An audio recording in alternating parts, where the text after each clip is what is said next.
But let's turn over to Shed's block. Shed, I heard that you talking about Marcus Mariota. Let us know what's cooking in Shed's block.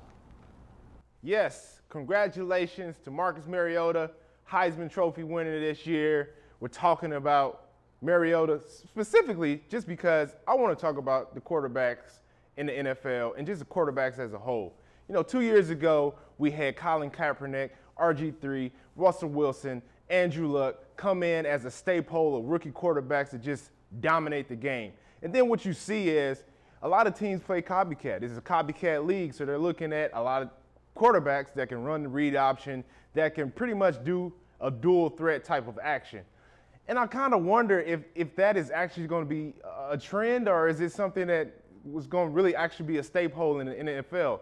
As you look at it right now, you got RG3 and Kaepernick just having a really bad season. Doesn't look like the read option is being effective anymore. Russell Wilson won a Super Bowl, kind of running that type of offense. But as you look at Russell Wilson, it seems like he's more, head steady as far as a quarterback position. He knows when to, take a run. He knows when to get out of bounds. He knows when to take his check down. He's very smart about the approach that he has in the game. And I kind of look at Marcus Mariota as, he's the next best thing as far as that read option type of quarterback. Is he going to be successful in the NFL? I don't know, because, I don't think that type of quarterback, in my opinion, is something that you want, to kind of live for for your franchise.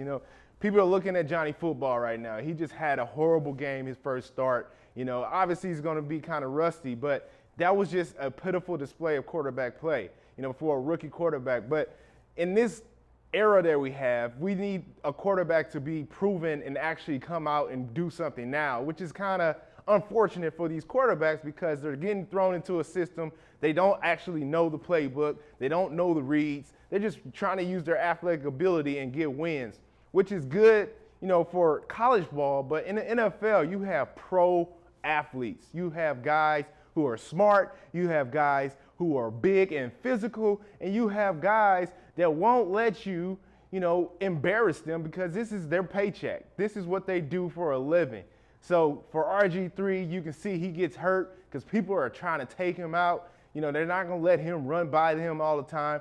I believe they're thinking the same thing with Johnny Football. And if Marcus Mariota comes into the NFL and has that same type of feel, like if he gets drafted by the Bucks or the Jets or the Rams and they want to use some type of spread offense, I kind of feel bad for that situation simply because I don't think it's going to be around that long. I don't know if that's really effective.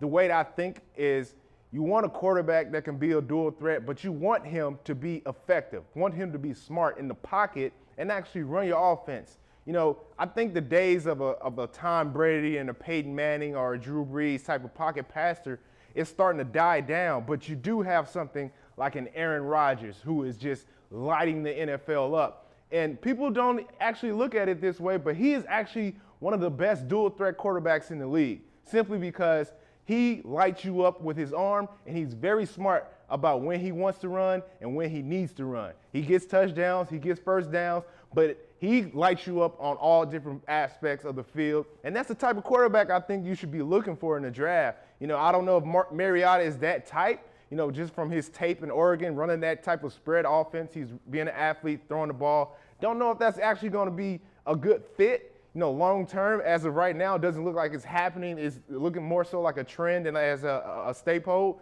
So we can see what's going to happen when he gets drafted. But I hope that he will learn, from a guy or try to pick up some tips from a guy like Aaron Rodgers, and as opposed to somebody like Russell Wilson or RG3. Because as you can see, that can only last for so long.